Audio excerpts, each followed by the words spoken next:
Got my eyes straight ahead, got my head in the game. With the red light on, I'm just waiting for the change. Keep my head down low. Hi, Jay Fallon. Thank you for listening to The Slippery Slope.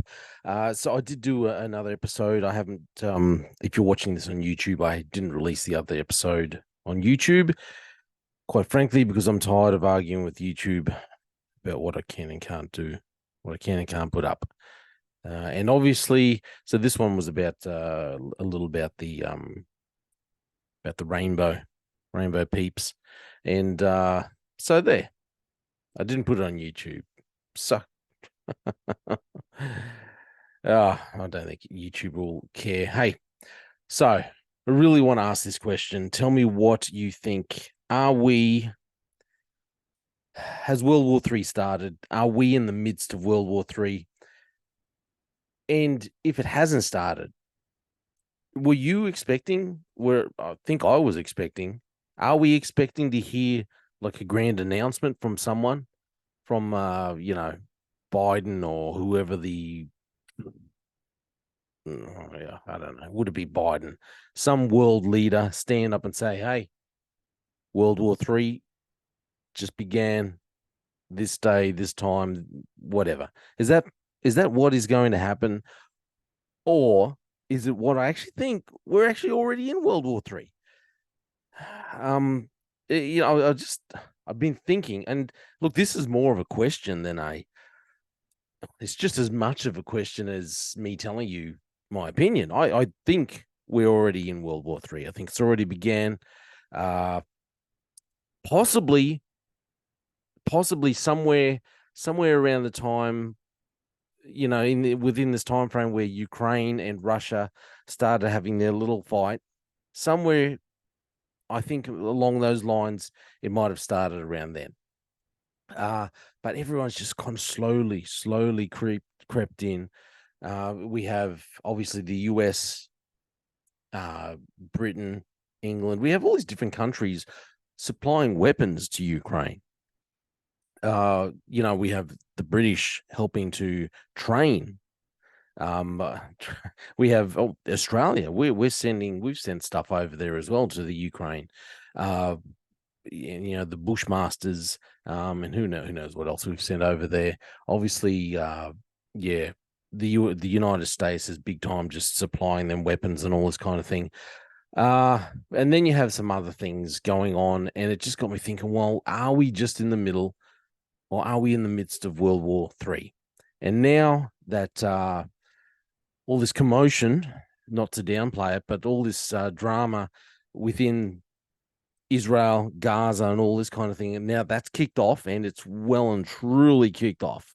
Heck, is it just cemented?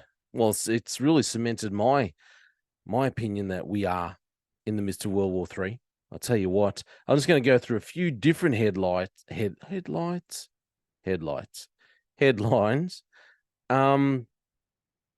But I really, really want to know what you think. I do read the comments. A couple of people have emailed me different things. I have, there's one I just read not long ago. When I say not long ago, literally like 10 minutes ago, and I will get back to you. I think it was a Mick. I can't remember the name now. Anyway, talking about some stuff in North Queensland, far North Queensland. So I'll need to know some more information. So this headline here, Putin visits Beijing to emphasize Russia-China friendship amid wars in Ukraine and Gaza. So this obviously just happened very recently. Vladimir Putin arrived in Beijing on Tuesday for a visit that underscores China's support for Moscow during its war in Ukraine, as well as Russia backing for China's bid to expand its economic and diplomatic influence abroad. I think it's very, very important for China, from their point of view. It's very important for them, especially now, to keep pushing ahead with influence and keep trying to expand its economic and its diplomatic influence as much as possible, because China is in a world of hurt. uh, financially, they are in a world of hurt. Things are really starting to constrict. Um, you know, being a despot, being a dictator does not pay. It's not a good political move. Every dictator, every despot, the country starts to implode. It does. So the only thing for them to do is keep trying to expand its influence. That's what they're trying to do. So China's in a world of hurt. They need to do these things. They need to try and expand their influence.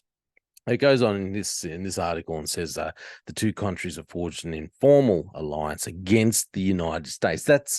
This is the thing. China wants to break the US's not really stranglehold, but it is, I suppose, their stranglehold over, well, especially financially, the influence that they have, such a large influence. So it wants to forge an informal alliance against the United States and other democratic nations that is now complicated by the Israel-Hamas war. Hey, this is one thing that frustrates me about the nation I live in, Australia. Okay, we have so much to do. We deal so much with China. Now, I get it. I understand why, but there are so many issues that come. Australia likes to stand up and tout human rights and stand up and say how nations should be doing things, and kind of portray ourselves as being one of the good guys. And yet we deal with China, who have got so many human rights issues. I mean, forget about, can you even mention the Uyghur people in the northern section of China, who are basically just, it makes me laugh when people talk. They make these accusations saying that the Gaza Strip is like, the world's biggest prison. Do they forget about the Uyghurs? It's like 20 million people, something like that, and they are basically, it's just a basically it's just a open air prison. That's what it seems like. Australia, we deal with them so much just for the sake of money, and we turn a blind eye to all the other humanitarian issues that are going on, the human rights issues that are going on in China, all for the sake of trade, of making money. I don't like making that kind of concession just for making money. Anyway, so you've got that. Okay, so they are making a play. China has sought to balance its ties with Israel against its relations with Iran and Syria, two countries that are strongly backed by Russia, and with which China has forged ties for economic reasons, as well as to challenge Washington's influence in the Middle East. So I look at that and I think, well, it seems obvious. If we're not in war, we're definitely heading to war. But then have a look at this one as well. I'll go through this next one here. This next can't even talk straight. Also, when you look at war and what are we? I mean, we're not maybe physically fighting, and people would say, well, it's defined by boots on the ground. Is it really? I mean, you've got all these countries making sanctions, taking financial sanctions. Isn't this just an act of war as well? Using financial sanctions. It always, another thing that astounds me. We talk about how, again, Israel, everyone wants to blame Israel. Israel shouldn't be making basically what sanctions against the Palestinian group, even though they constantly bomb the nation of Israel and they try and make concessions, all this. We can go back and forth on the politics and who's right and wrong. At the end of the day, they basically try and restrict or try and monitor what's going in and out of that area because they want to restrict how many missiles going in and out. And it also does makes you wonder, these people are supposedly, they can't get food, they can't get petrol, they can't get water, but they sure as heck don't seem to run out of missiles, do they? It's one thing you can get. Anyway, Israel has sanctions that it places, okay, because it's trying to protect themselves. And everyone gets up in arms about it. The UN gets up in arms about it. But then you have, all the sanctions that other countries put, like all the sanctions that they made against Russia. This headline here says, are sanctions against Russia making a difference. The United States and its allies have imposed harsh economic penalties on Russia over its war in Ukraine. 1 year after the invasion began, here's what they have achieved, and where critics say they've fallen short. I'm not going to read everything. It says, since Russia invaded Ukraine, the US has implemented a broad sweep of sanctions focused on isolating Russia from the global financial system, reducing the profitability of its energy sector, and blunting its military edge. So this is why, but that's just a military tactic. This is just, to me, it's an act of war. If you're at war with a nation, you do these kinds of things. You put sanctions on people. Maybe it's not just the having your army at the border and not allowing goods to go into the country and starving people out, but it's isn't it based on the same principles? I think it's just an act of war. I think it's another sign that we are actually in the midst of World War III. Next headline here: with wide-ranging new sanctions, Treasury targets Russian military-linked elites and industrial base. Okay. Foreign Minister, this is an Australian headline. Foreign Minister calls for humanitarian pause in Israel-Gaza conflict after Australia announces extra troop aircraft deployment to Middle East. Extra troop. So we've got, I think it's actually they didn't give the number. If I'll read through this a little bit, the Fed government will deploy extra troops. That's right. It was a little strange because they wouldn't give the exact number that was going out. They just, it was just, which it seems a little strange when you don't say.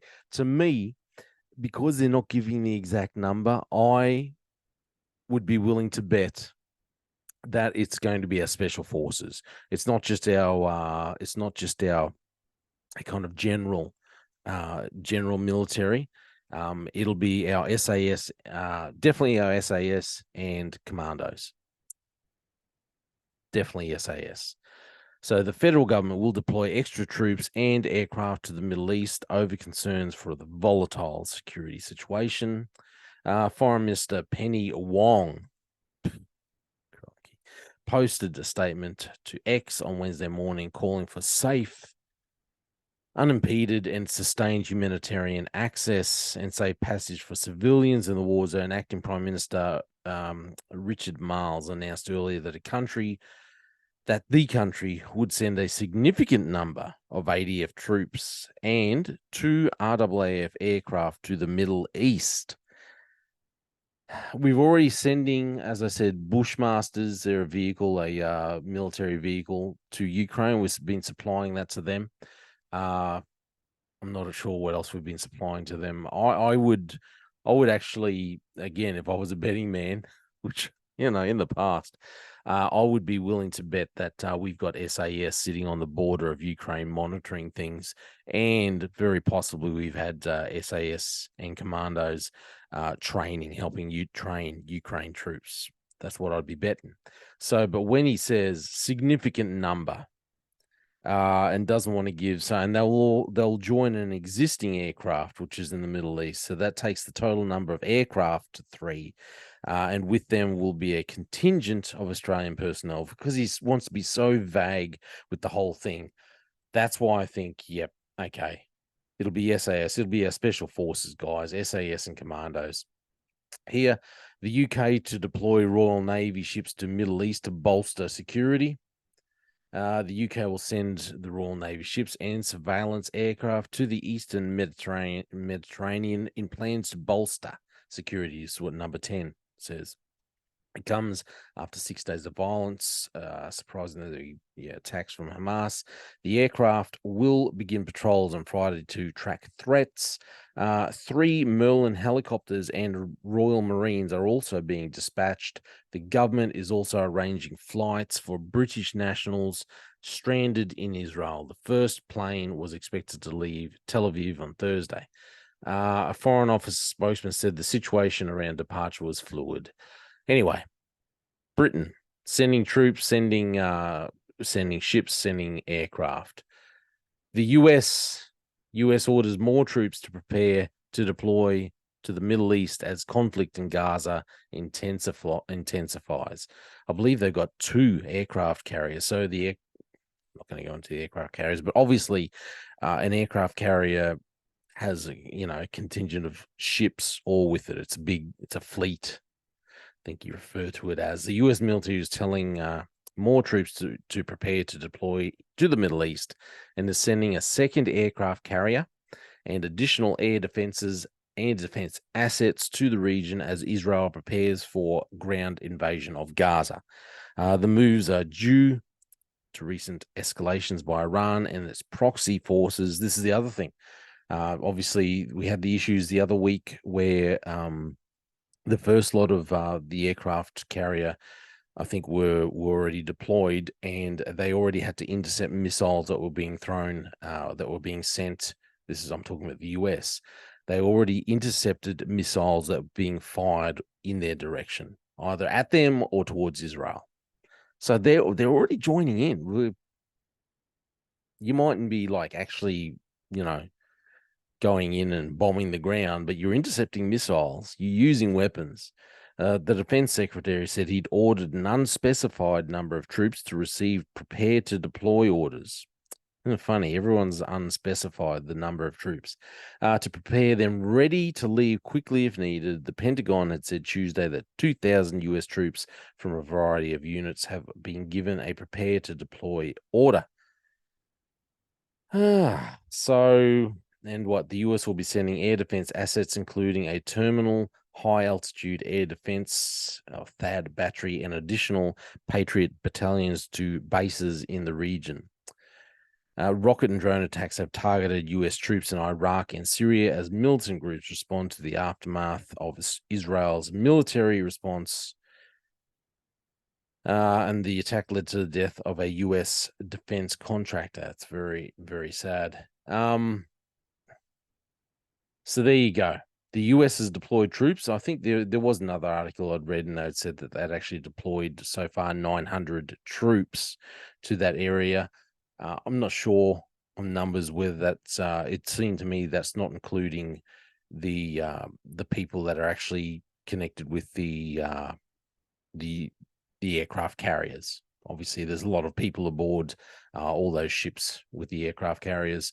So you've got 900 troops. You've got the 2 aircraft carriers, and all the ships involved with that. You've got Britain sending troops over. You've got Australia sending an unknown amount of troops, or unspecified amount of troops, plus also planes going over. You've also got, obviously, Israel's fighting Hamas. Iran's involved with Hezbollah and things like this. You've got Ukraine and Russia fighting. You've got China involved through kind of like backdoor scenarios with Russia, showing their support with Russia, helping Russia financially. Russia and China doing deals on the side with Iran, with Syria. Germany is obviously also involved as well with helping to train and helping to arm Ukraine and other countries. I can't remember them all now, but back to my initial thoughts. My question: are we actually in the middle of World War III? Because there's a flipping lot of countries involved with various fights all around the world, and it really seems to me like we're in the middle of World War III. Just no one's actually announced it.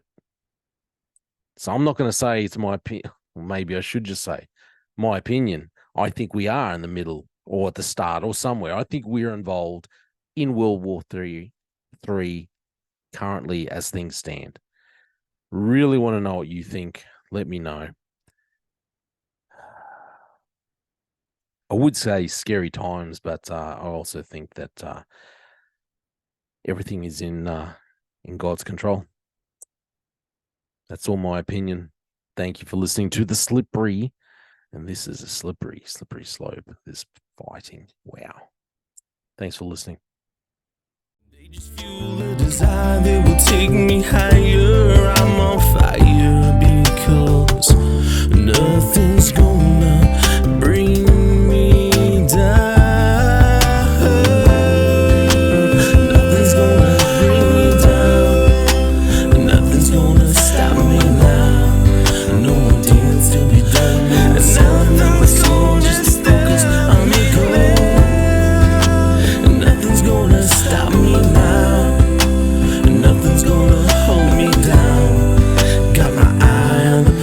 gonna say